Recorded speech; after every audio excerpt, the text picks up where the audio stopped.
Hello and welcome to Citizens Forum. This is being filmed on Wednesday, is it December the 17th, in Victoria, BC. I'd like to thank our volunteer crew and the Shaw staff that makes this happen. Our first guest in this segment is Norm Ryder, and Walter and I are both going to do the interview. And we're going to be talking about something we all hear the name of but don't really know much about, called WorkSafe BC. And Norm, maybe you can start off by just telling us what happened in your case. Well, what happened was in 1972, I was doing a survey project for the provincial government near Kelowna, and I got hit with a very large dose of microwave radiation from the piece of survey equipment that I was working with. It was to measure long distances. When I passed in front of the beam, I felt a warming on the side of my face, and it bothered me for a couple of days, and the warming sensation went away. No one paid much attention to it. And apart from the interesting experience, I ignored it until, well, actually a few years ago, I had a acoustic neuroma tumor, which is one of the tumors that they recognize as being caused by microwave radiation. I had that removed in 2001, and that pretty much crippled me up from then on. Can't hear in one ear and various other problems. Had it removed a second time. It's a benign tumor, but I had it removed a second time in 2010, and it's finally, I drew the connection between the microwave radiation, the side of my face, and the whole thing, and made a claim to WorkSafe BC. When I made the claim with them, there's all these very neat little rules that they say they follow, but they don't follow the rules and refuse to accept the evidence on file and use that as a justification to deny the claim. Now, once I got into it, the whole thing, I realized that that's a standard practice of WorkSafe BC to not accept the facts in the file, rule against the person. One woman I know spent thousands of dollars to get on a lawyer to get her claim looked at properly. Then just recently her husband is going through a similar situation where I just found out today that the case manager phoned up the medical specialist and told the medical specialist not to look at certain things that were caused by the accident. And it just keeps going on. Another person this morning also, when he heard I was coming in, told me a similar story. And then he topped it off afterwards by saying that he had a bad experience as an employee, and as an employer, he doesn't think they're looking after him any better. So begin to wonder, who is WorkSafe BC working for? They're not working for the employees. They don't seem to be working for the employers. And on top of that, the CEO gets over $500,000, or almost $500,000 a year in salary. The other senior executives do well. And their total above their projected liabilities, putting money aside for that, they made $800 million this year.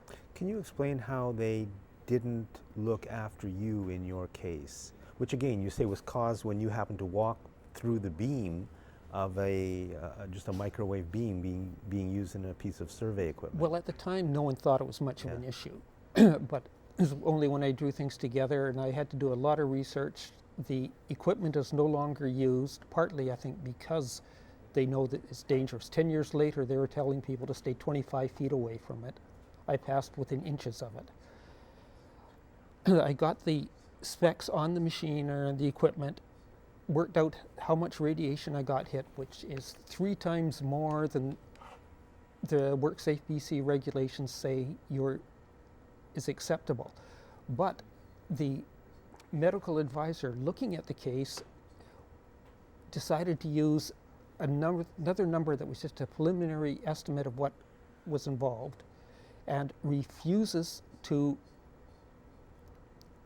go back and say, oh, made a mistake, I looked at the wrong number. Is that what he just looked at the wrong number? Essentially, the difference is I was hit with 31 watts per square meter, and the number he's using is 4.8 watts per square meter. Now that probably those numbers don't mean anything to anyone, but that is 31 is approximately 100 times what a cell phone gives off. So it's significantly different. And I finally was able to prove to WorkSafe that the doctor did not look at the right numbers, so they opened a new file for me. But they can't make a decision on the new file because they made a ruling on the old file and they can't change their mind. Doesn't make a lot of sense, especially when they have a regulation that says that if they find a person that made a claim, gave incorrect information, they can reopen the claim and take the benefits away from the person. Well, this is exactly the same thing, only headed the other direction. Apparently there's regulations that they can only do this one way. They can't turn things around. And because of that whole experience, that's one of the reasons why I wanted to talk to you about this, is I would like people that are finding they are not being treated fairly by WorkSafe and their WorkSafe is not following the rules to contact me. It's about time the people started going back to WorkSafe, that it's not doing its job properly. You know, I've been on with WorkSafe BC with workers' compensation as an employer. I've been, dealing with them all my life, and I was quite astonished when you said today that they had collected $800 million more than what was necessary to administrate the program and to pay out the claims this year. So you can imagine the amount of money that these guys have in their kitty someplace, and my first reaction is, hey, I'm paying those guys every month. Well, Why don't they? To be fair, that part of that profit is profit on their invested income. Yeah. But if they're playing with that type of money, you shouldn't be paying the premiums you have to pay. One would think. I mean, or they should look after the workers. Yeah, and what are they? Are they investment managers, or are they, are they actually looking out at the health and welfare of workers in this province? And it just doesn't appear that they are. I think they're much more inclined to have this investment thing going. And as you say, the CEO is making $500,000 a year. They're all doing quite well, thank you. So you don't like contributing to the WorkSafe BC Investment Club? Pretty well. I mean, this is happening all across Canada. Well, this is it. I mean, I met somebody else that had experience in Ontario and Alberta that almost matched exactly what I was talking about. And that was this morning. It seems every time I turn around, there's somebody else that has almost the exact same story. Yeah. And I mean, this is the worker side of it. You say from the employer side, you're beginning to wonder about the premiums you're paying. Who are they working for? Well, I came across a story like this many, many years ago of somebody whose life had just been ruined. And from that point on, I had the impression it was called, it was Workers' Compensation Board then, but that they're definitely not working for people who are injured. I think if somebody's at work and they get a broken leg and you got to be off work for 2 months, they'll probably treat you like a king and give you everything you need. But if people get seriously injured at work and require long-term support, then they don't seem to want to talk to you. And they'll just cut you off, and I mean, that's my impression of how it works. Well, actually, we were talking about it this morning, and it seems that, if you break a leg, they're good about it. But soft tissue injuries, they have a real problem dealing with that. They will find any excuse to not deal with the issue. Can lawyers help? I wish they could. Most lawyers, if you go to them and talk to them about a WorkSafe BC case, they don't talk to you, they run and hide. A few of them will tell you, oh, WorkSafe BC doesn't work to the normal rules of the legal system. None of them will take the case on contingency. So the only way that friend of mine won was because she was able to afford to put thousands of dollars up. to do it. That the lawyers know that even if you've got a good solid case, they don't have a reasonable probability of getting paid. And I don't blame them for not taking the case, but it leaves the poor worker out in the cold that every time you take it to the various appeal levels at WorkSafe BC, their people throw in more and more confusing pieces of information that make no sense whatsoever. They just make these up, and then you've got to argue against that in the next round. But because you hadn't argued it against it before they had made that fact up, that proves their fact is correct. Yeah, up in the interior when those two sawmills blew up, there's lots of reports from all sorts going to WorkSafe BC that these were very dangerous mills. They didn't move in to shut down the mill or to clean those mills up and enforce regulations, which they should have been doing. And then on the other hand, when people do get injured, they deny their claims. So, it's quite obvious that it isn't fair. I mean, we know they should be getting out there and doing their job better and making sure our workers don't get injured. But the enforcement is just not there. And again, you were injured walking through the beam of a surveying. I passed within 4 inches of it, and this is really critical in microwave radiation, that anywhere in what they call the near or intermediate field, you can get serious spikes of radiation. If you get further out, in my case that was 6 meters away, I was never 6 meters away from the unit, then you get into what they call the far field, and that's where that standard inverse square law applies.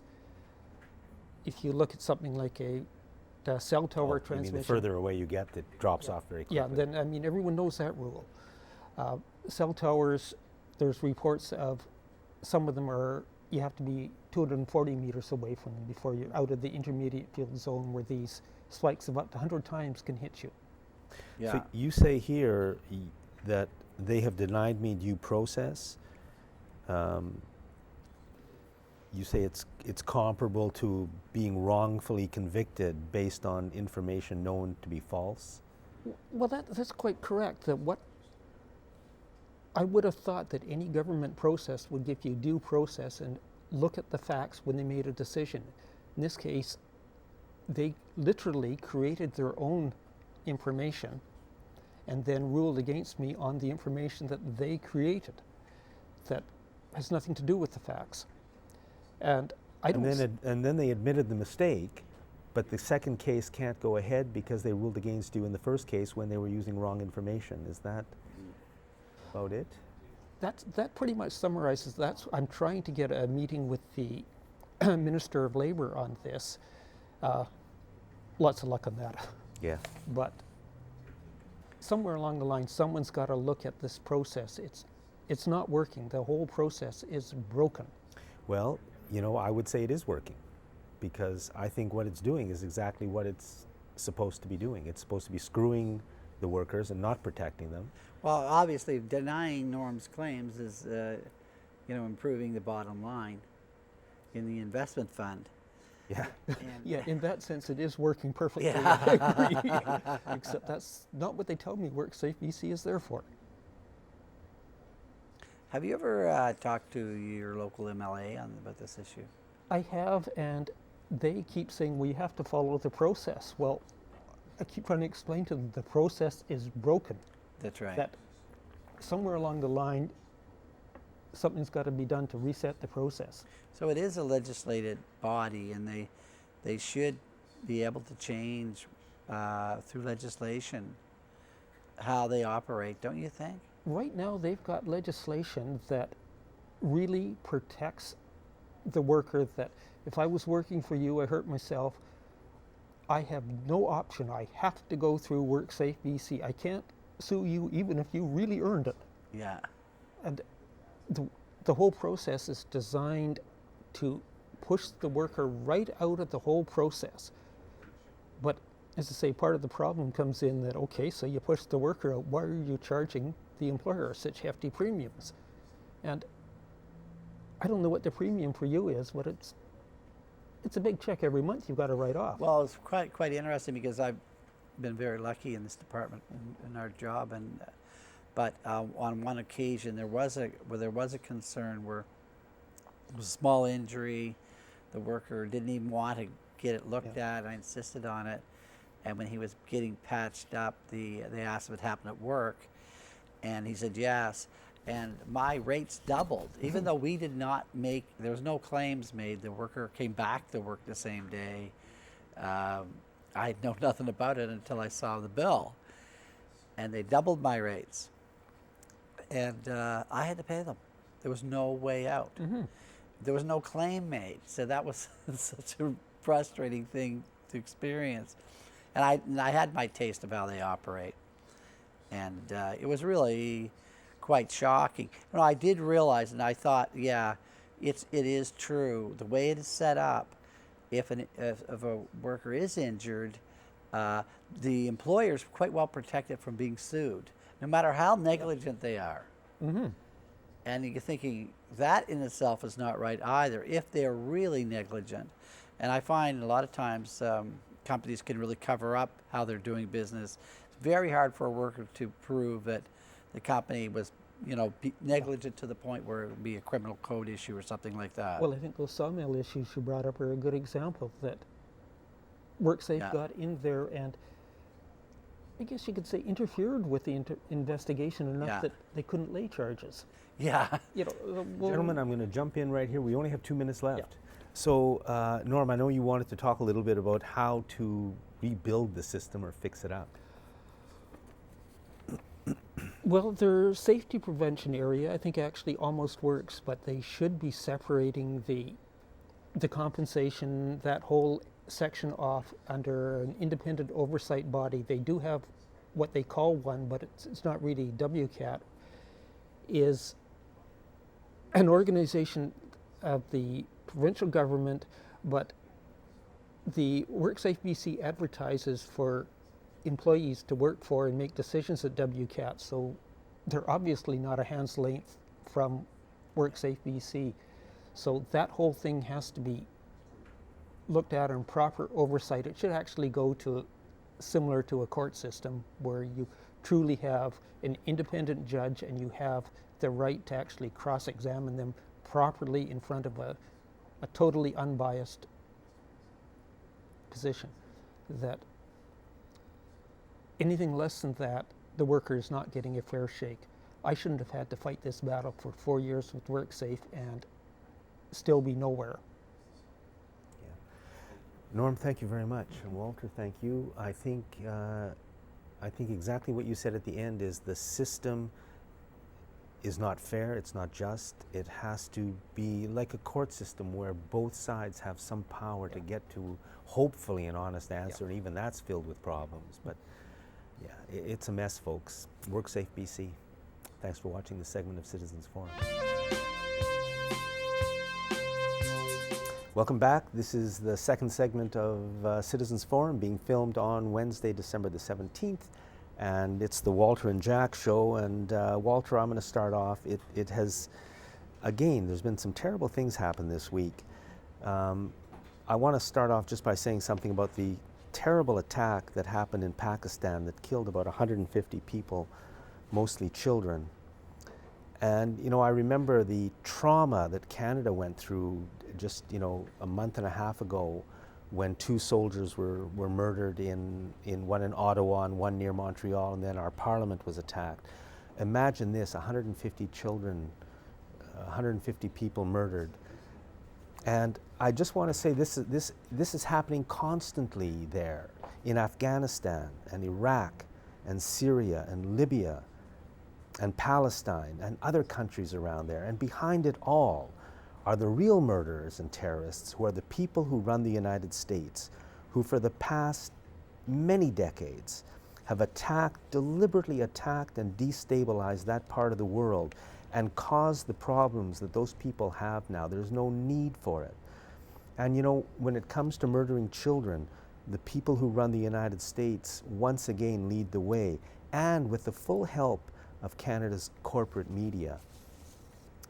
I'd forgotten about this, but I just got an email about it. In the 1990s, the United States imposed sanctions on the country of Iraq, and those sanctions are estimated to have killed about 500,000 children because of shortages of food and shortages of medicine and no access to clean water, etc.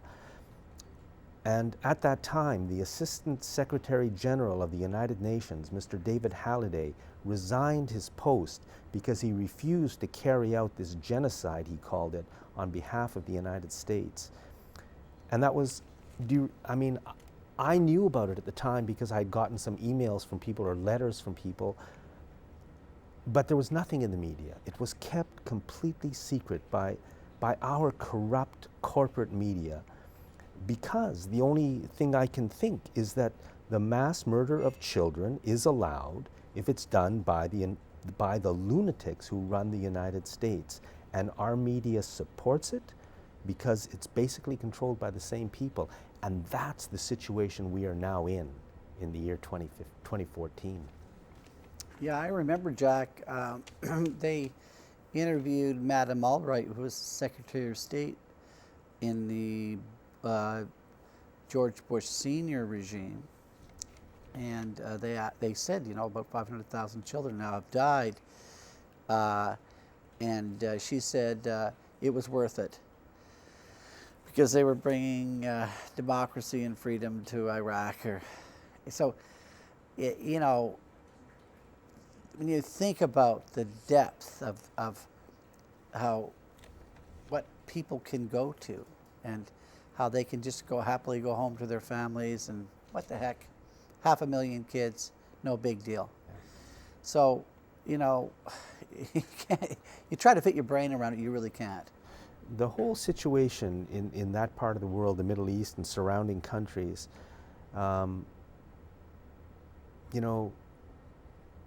maybe I'm wrong when I say it, but I believe, that's what I've read, that's what I think, is that the United States created Al-Qaeda. The United States, it's widely reported now that the United States and its allies are funding ISIS, created ISIS, are running ISIS, and yet with what happened in Australia, all we hear is that, these terrorists are attacking us because of ISIS, but we never hear that who's behind ISIS. Why won't our media report what is being reported everywhere else in the world, that the United States is thought to be behind ISIS? Even this attack in Pakistan, which I've only read, but everybody else is reading, but I'm always suspicious about what's really happened here. The Taliban, Jack, was a creation of the United States too. There's lots of incidents where the Taliban was meeting with the Bushes and all sorts of stuff. So how much separation really is from them? And when I was looking at the beheadings and the filming of these beheadings, and ISIS was introduced to us that way, I'm going like, no, this doesn't hold any water. This doesn't make any sense. What they're doing there is a psychological operation, in my view, to condition me to hate somebody so the United States can go and bomb the hell out of somebody. And even this attack in Pakistan, I really wonder what the heck is really going on there. It doesn't seem to strategically mean a whole heck of a lot. I doubt their own supporters would be in favor of this, but boy, doesn't it play well for the Americans? Doesn't it play well for war that we have to suppress these terrorists? The attack that happened in Canada, the 2 murders and the attack on our parliament, there was no investigation that I know of, and I've contacted the RCMP, aside from the RCMP's own investigation and what we are then told by the media. Nothing is coming out.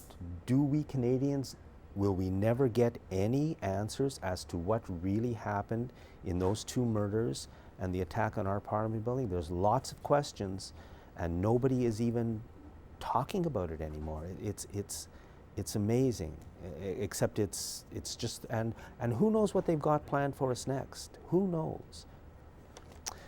That's the international scene, which is a mess. And here in British Columbia, we've got Christy Clark saying, yeah, let's destroy farmland. Let's saddle people with billions of dollars of debt that for electricity we don't need. and away we go on the next bit of insanity here. I've lived in this province for 30 years, and it was one of the first issues I heard about when I came to British Columbia was opposition to the Site C Dam. And there's absolutely no evidence, economic evidence, that it's going to improve anybody's life or actually bring in any real revenue. We know as a fact that there are mini turbines that aren't turning in this province, and other turbines that could be added to dams at a fraction of the cost with the systems we already have in place. The arguments against Site C on the ecological side are irrefutable. There's nothing, you can't refute the loss of this land. There's just no upside to this. And you know, can I criticize the NDP for a change? And where is the NDP on this? I gleaned in news today, tried to figure out, and John Horgan said, "Oh, Christy Clark's making a big risk here. You know, the conditions aren't really right. Market isn't really right for this type of development," and that's it. How about saying this is fundamentally wrong? This is wrong in every way. We're going to fight. We're going to fight the Liberals on this. If we become if you elect us as a government, we're not going to do the Site C Dam. This is the sort of language you need, the public needs, to give politicians a mandate. Instead of this mamsy-pamsy weasel wording that Horgan's dishing out right now. The NDP, the membership should be so upset with this. And we deserve representation in this legislature. Right now we have an NDP Liberal coalition government. And another example, just to give you an example, is the LNG vote. Christy Clark hammered a real great deal out for the BCers. They're going to get 3% taxes on the LNG, which is just astonishingly low. It'll never pay back what we put into the infrastructure. And the NDP line right up with the Liberals and vote in favor of it. They could vote against it, it would still pass. But what is the message that Horgan and company are sending to the corporate elite? It's just like, yeah, we're lining up with you guys, and the heck with everybody else. Yeah, and I think it was Andrew Weaver who was on the radio this morning, and he said, and of course it's widely said, but almost never mentioned in the media, that the real reason for Site C is to provide power for this insane LNG policy that both Christy Clark and John Horgan support. It's supported by both parties. LNG involves fracking. Fracking is going to poison this province and use up massive amounts of our fresh water, which nobody has to waste. And yet, you know, the only thing that's saving us at the moment, hopefully, is the collapse in oil prices, which mean that a lot of this stuff is at least temporarily going to have to get put on the back burner. Yeah. We hope. It's... You know, it's a huge project. It'll probably cost 12, 15 billion if they build it. So, you know, why not, you know, the NDP are offering up, they're going to run a referendum on electoral reform again. Like, what PR company wrote up that idea for them? You know, it's such nonsense. You want to do something democratic, give us a vote on Site C Dam. That is a good point. Why don't we, the people of BC, have a vote on the Site C Dam? That's a very good point. And it hasn't, that's as you said, that's something that John Horgan, I heard Adrian Dix, former leader of the NDP, on the radio this morning. And exactly, it was, yeah, we don't agree, but there was no leadership, there was no let's have a vote. What do the people of BC want? And do we even have the facts? Well, act like a political party. Act like something. You know, these guys, there's nothing, you can't get a hold of anything. The party is right now been hijacked by these guys at the top. There's a lot of great, well-meaning people in the NDP. This party is going to become totally irrelevant if they don't get rid of them. Let's face it. If you can't get these guys to talk any sense, eventually the public is just going to totally reject them. And take that, the party will disappear. And they have to realize that, why not give us some real choices? how about it? You know, you could almost touch on all the major issues and say, well, what the heck? Why are they talking about another referendum on electoral reform?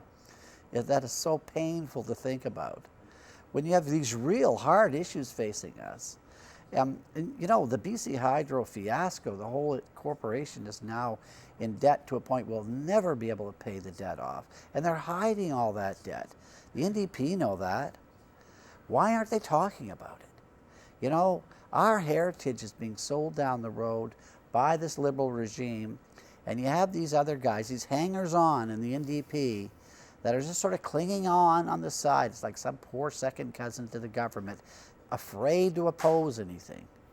It's just an atrocious situation. Why? I mean, this is our failing that we, the people of British Columbia, have so completely lost control of our political system and political processes that we've become totally irrelevant. Both parties, both major parties work, it seems, for corporate Canada and corporate British Columbia. And I mean, people are starving in this province. It's all over the media now, how the need is rising. They're trying, you know, the Salvation Army and the food banks and the churches are trying to collect a little bit of money to give, you know, and everybody, the media knows very well, and the NDP knows very well, that this is the plan for British Columbia and for Canada. It is poverty, it is homelessness, it is the inability to buy a house without putting yourself in debt for the rest of your life. It is our jobs getting sent overseas. This is the plan. And until we retake control of our country and start to make a plan that works for us, they're just gonna, because it's not them, it's not the politicians. The politicians are just puppets. It's the banksters and the fraudsters and the crooks and the corporations and the people who own the corporations and the billionaire families. That's who runs this country. They own all the media, they control all the politicians, and if we can't take things back, then we're going down. Well, let's give a hard example about ownership, Jack. This is our local Victoria News, and we all get all these weeklies every week. You know, they're on everybody's coffee tables, all given away. Thousands and thousands of trees die to print this stuff, and it's all owned by one guy, or by one company, Black Press. All the newspapers in Vancouver Island are owned by one guy, and the only bastion of independence we have left is the Times columnist. So, God help us. Try to feel good about that. So we're not making it up. I mean, it's a fact that, you know, a major proponent for LNG is black, and well, oil anyways, and oil refineries. I don't know about well, LNG. but it's a major proponent, a major component of the program is processing. And so we have this fellow who owns all the media, who owns all the press. How the heck are we going to find out about any downside to this? I mean, you're not going to find it in the weeklies. So. Yeah, well, and that's, I mean, rebuilding or building some kind of independent media. You know, I don't know. Well, it's up to people. You know, people have to be willing to kick in. I mean, there's 1,000 independent medias out there. They all need a little bit of money. People have to be willing to kick in a little bit of money, and support it, read it. You know, read it, follow it. Because you can't believe anything that's coming at us in the corporate media. You just can't believe it. Like, I've been trying for months now to get CFAX to cover the story, because CFAX is important. CFAX is owned by the same company that owns the entire CTV network. That's Bell Media, owned by one of the biggest corporations in Canada. And, you know, CTV is always, the national news has always given us this ISIS stuff. ISIS, ISIS, ISIS. And, you know, I keep saying on this show, well, did the United States fund ISIS? And if you Google that, you'll see a lot of information. But the CTV network will not report the link between Prescott Bush, the grandfather and father of the two presidents Bush, and the funding of Adolf Hitler and the Nazi Party. And that's important right now, because if people knew that corporate America and wealthy America was funding Adolf Hitler and the Nazis prior to the start of World War II, then when somebody like me says, well, maybe they're funding ISIS, people would say, well, yeah, they funded Adolf Hitler and the Nazis. Why wouldn't they fund ISIS? It's business as usual. It's business as usual. And when the media won't ever report that, then you see the complete level of control that somebody has over our media. 9/11, the Kennedy assassination. I mean, come on. Well, you know, with the Hitler-Bush family connection, the estimates are that over half of all the money that entered Nazi Germany went through that bank. So it's not just a little bit of money here and there they're throwing at the Nazis. Half of all the money that went into Germany at that time came through that bank. This is billions and billions of dollars back in the 1930s. Massive investments. And a lot of that money was coming from sources that benefit from the war. So that's not a mystery in any way. Yeah, I mean, we're living in a fantasy world, and we've got to get into the real world and start dealing with real problems. I mean, one big problem, it's Christmas time almost, is poverty and homelessness. And, you know, that too is deliberate. It's deliberately created by the people who run this country. We could really, really reduce it, make hundreds, millions of people's lives a little bit better, a little bit easier. Why not? And the reason why not is because the people at the top want poverty and homelessness. And partly because they pocket all the money that's taken from the poor, but also I think they just like poverty. Well, it's part of the agenda. And I just want to bring something else up so I don't forget, is that, you know, I think that there are, you know, basically the evidence is very heavy that these political parties, these mainstream political parties, are in on it together, that they're not really working for the public. You know, and I did write an article a while back, particularly concerning the NDP, and I have it on this website. It's powertothepeople.ca. Powertothepeople.ca. If you Google that, and then you put top, as in Brian Top, at the end, you'll see the article. And I do plow through the evidence that the last provincial election was rigged. Simple as that. Very, very powerful evidence that the PR firms that were running the Liberal campaign were also running the NDP campaign. And the sad thing is, for me, is I always separated the federal NDP from the provincial. I thought, okay, we'll try to find something good in the federal NDP. The same names are coming up running the federal NDP campaign that ran this provincial campaign, that obviously collaborated with the Liberals. And, you know, that's shocking and shattering information. Please read this. Go to this website. Read this article. If you think I'm wrong, I'd love to hear about it, because nobody has taken this on and said, no, this is absolutely wrong. The facts are not right. So have some nice holiday reading. Take a look at this article. And please get a hold of us if you have any ideas on it. There was a letter to the editor in the Times columnist yesterday, I think, so today is Wednesday the 17th, talking about proportional representation. And in the letter, this writer was saying, don't support the NDP on proportional representation. And in the letter it says, people in BC have already voted down proportional representation because it means citizens aren't able to vote for the person who will represent them. And, you know, with the MMP thing that's being put forward by the NDP, that's simply not the case. People will be able to vote for a local representative. Yeah. And it bothers me when the Times columnist deliberately prints misinformation about important issues in the letters to the editor page. Yeah. Because it's a very tricky way of making people think something that isn't true. Exactly, it is not true. But the thing is, let's start out with a simple vote, just a preferential ballot. What's your first choice? What's your second choice? Make it easy. Yeah. Anything is better than what we have right now. Anything is better than what we have. You know. A little good news story here in the Times columnist. It says, Quebec's fracking potential dismissed by Premier. So in Quebec, fracking is still not allowed.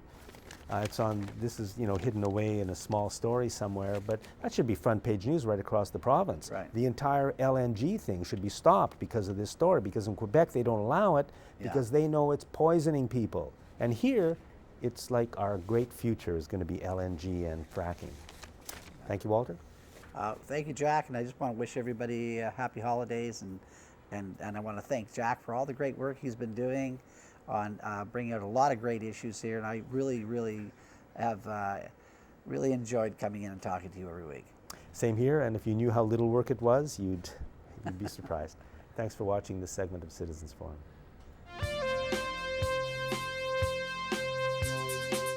Welcome to the last segment of Citizens Forum, being filmed on Wednesday, December 17th. I'd like to thank again the volunteer crew and Shaw staff. Our guest in this segment is Mazin Al-Nahawi, and we're going to be talking about media and solidarity. So, away we go. Hi, Jack. Suggesting the issue about media, actually, yesterday I called CTV.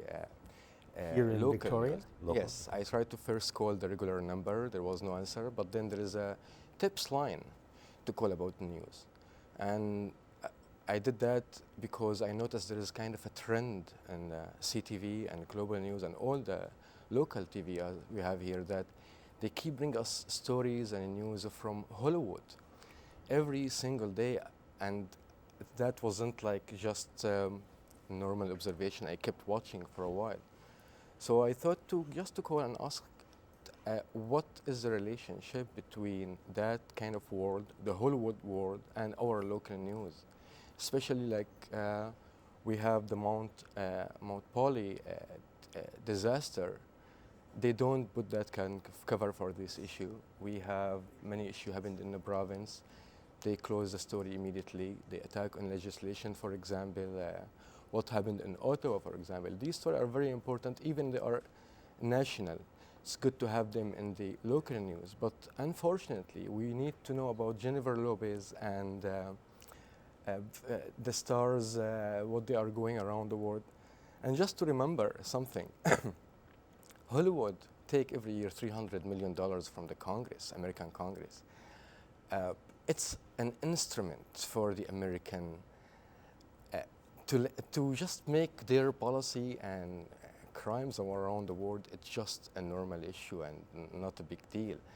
So, and if you look to the history of these stars and activists who go around the world to help, they live in a bubble, has nothing to deal with our life. They never struggle. They don't live the normal life of the average person, which is they constitute the 90% of our society. So they are not the one to come and tell us about how to deal with our issue or be an example to us to learn. It's all about, it's an outside issue, not getting to the bottom of it. And for CTV to bring us this news every day, this is really like disrespecting us as a citizen when I depend on them to get the news. This is not the news. I agree with you on that, but for me, if a star like, for example, I know George Clooney and many others do it, if they can bring their name and fame to an issue that's important, and to try to help to shine some publicity on it that can maybe help, to me I think that's okay. Yes, if it was really like that, but Mr. Clooney, for example, he is a front for a big institution or a BR institution try to take your attention from the real issue. An example about that, the same person worked about Darfur issue, and it was completely has nothing to deal what's happening really in Darfur. It was a front cover-up after the discovery of a huge amount of oil in that region. You go and bring somebody like George Clooney to talk about the catastrophe happening there, a humanitarian catastrophe. Meanwhile, in reality, it's a process been done by the same institution who sent Clooney to the area. So these stars are a puppet to be used because they are every day in your home, every day on your screen. They are familiar faces. They are cute. They are nice. But in reality, they don't live or they don't know our life, really. They live in a big bubble called Hollywood. since they are little. Just go and find out all these stars. They start their life as little baby actors and grow up in that environment. What do you know in that case about poverty, homelessness, foreign policy? They have a director will tell them, go run around the block to make them, and then take a shot. They cannot really think on their own. I think it's not like you're talking about an activist actor from a country who work in theater, understand what the human being struggle. No, they live completely different life. And I think that this kind of leads into what you wanted to say about solidarity. Yes, yes, the solidarity is the second point here I want to talk about. There is an important question, how for Canadian can be really able to help and stand in solidarity with oppressed people around the world? Since I came here, I noticed really very sad incidents, like as a Palestinian, our indigenous people struggle there, it's almost exactly like the indigenous struggle here in Canada. It was a colonial process and indigenous fighting colonial settler. When I see the Canadian solidarity movement with the Palestinians and our story, I hear a different story than the story we have as a Palestinian. And I would suggest for Canadian not to be in solidarity with people around the world.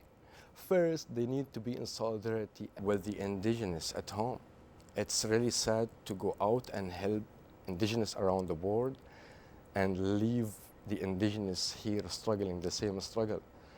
For indigenous here to see that, it's kind of also absurd. And plus, understanding exactly what happened here, the process of colonization, extracting resource, squeezing the indigenous in small buckets, and having a capitalist system under the umbrella of the US and Britain. Understanding that history will help really later for solidarity activists when they want to go outside to go and do really a good work, because they have a solid understanding for what is colonialism. But if you don't know the colonialism happened in your country, don't go and help other people struggling against colonialism. You are not getting your story here, so you won't get it there. You know, I mean, I think I agree. I mean, I don't, you know, if people want to go to another country and they feel they can be of some help, you know, but I see what you're saying, and I don't disagree with what you're saying. Especially if your government doing the opposite of your job. And that's what we should do. I think that's what you're saying. First, let's take over our own government and stop all the evil doing that it's doing around the world. Be sure you have a home in order. Yes. Then you are going to be able to help others. If you cannot help yourself, how are you going to help the Palestinian or any other indigenous struggling people around the world? That's true, and we can't help ourselves. We as Canadians, I think, have been completely taken over by our masters, whoever they may be, and we've become irrelevant in our own country. So you're right, to go over and try and help people who are irrelevant in their own country, let's do it here first. And not to forget that the wealth and the nice environment we have around us here, just because we are living around the headquarters of these corporate, big corporation. When they move someday to China, for example, you would expect maybe have here similar style what happened in the Middle East, for example, because also this land is full of resource and they need to extract anything they have their hand on. So that I agree 100%. That's what's coming next for us. The corporations are going elsewhere, and we are going to become the third world country to be destroyed. Mazin, we're out of time. Thank you very much. Thanks for watching this little segment of Citizen. Welcome to the last segment of Citizens Forum before the Christmas break and the new year. So this is it for 2014. Our guest in this segment is Will Smith. And Will, what's the big news story? Well, you know, Jack, since I've been coming on this show and my consciousness is changing, and especially since the one sentence that goes through my head every time I read a news story now is, "You monkeys just think you're in charge." And so I just sort of frame everything in that. And the big story for me is that the killer whales are dying, because killer whales are arguably more intelligent than we are. The First Nations, from what I could understand, from what I read about First Nation legends, is that these killer whales, the orcas, are the reincarnations of the ancestors. And so they're the people who have lived on this planet for a long time, and they've been through all this stuff, and they know how to live together, so they cooperate as they're in their whale communities. They can learn from each other, they learn different whale languages. So arguably they're smarter than we are. So if they are going extinct, which is what the scientists in the article I read in Vancouver say, I think that's a big story. That's bigger than anything that I've read in the paper, because that means that presence, that intelligence, that sentience is no longer going to be on this planet.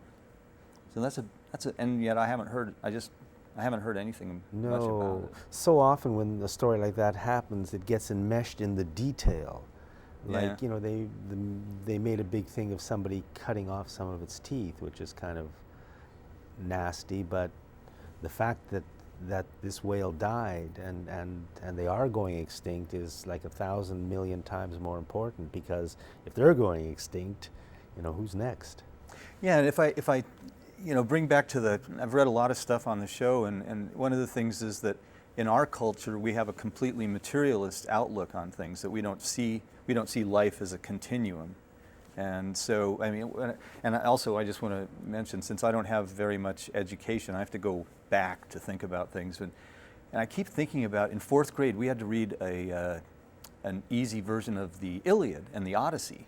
And so we learned about how these guys went over, and because somebody had stolen the most beautiful woman in the world, and that there was this 10-year war that went on. And when you're a little kid, you know, you're thinking, in 4th grade, you're thinking, why are they having a fight where all these people are getting killed for 10 years over this beautiful woman? But eventually you just come to realize that that's the way it goes. I mean, for example, Achilles, when Achilles was born, he was dipped into the river Styx, I think it was, and became immortal. So he had the choice of, except for his heel, so he had the choice of either living for a very long time and nobody remembering who he was, or living for a very short time and having a very glorious life. And of course everybody knows Achilles and Achilles' heel and Achilles' tendon, all these things come to us, so he's still very well known.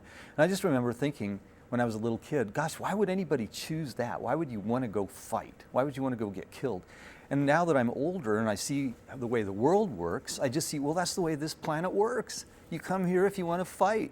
That's the whole thing about this planet. And when we're trying to change it, we're not going to change it. We're not in control of the situation. The problem is not the system. The problem is, this is the way this place is designed. We come here, we fight, and then we go back and talk about it. And then we come again and we do it again, and only this time you got the big gun and I got the hatchet or something.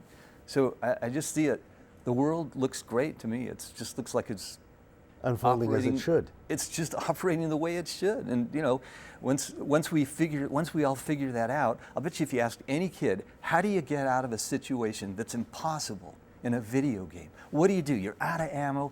You can't. All these people are much more powerful than you are. So what do? Ask any kid, they'll tell you the same thing. You jump up to the next level. So that's what we have to do. We have to figure out that we're at this level and we can go up a level. Well, we're not going to change the systems here. That's where I finally to the point now where I see that's my basic disagreement with trying to fix things is we're not going to fix it. What we need to be doing right now is paying attention, because there's so much stuff going on that we can't even track it all.